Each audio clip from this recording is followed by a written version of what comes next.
na pareha sa una, nga dalira ang kinabuhi. Ang presyo sa palaliton, padayon nga misaka.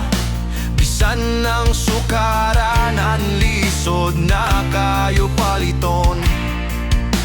Ang bugas nga kanon, ang isda ug karne, ang gasolina, kuryente, ug tubig nga atong gamiton.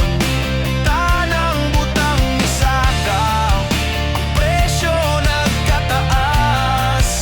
Apan ang kita sa bulsa, gamay ra gihapon ug dili mo dako.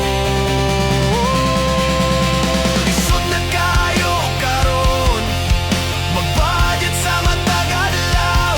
Kinahanglan maghikay, kinahanglan magamping. Ang kwarta nga nato, dali ra kayo mahurot. Sa gamay nga pagawas, pitaka na dayon gihurot. Kalisod sa panahon, mahal kayo ang palaliton. Murag ang kwarta nato, nahimong gamay ra kayo. Ang gusto lang nato, makaon ug makapuyo.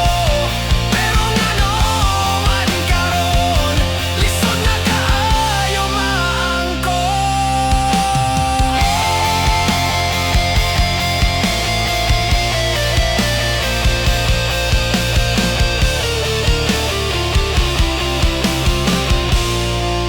Daghan ang nagantos, daghan ang naglisod, gikan sa pobre hangtod sa tunga-tunga nga klase. Nagpaningkamot gyud ta maghago ug magtinarong, para lang mabuhi ug maka-provide sa pamilya nga atong gihigugma.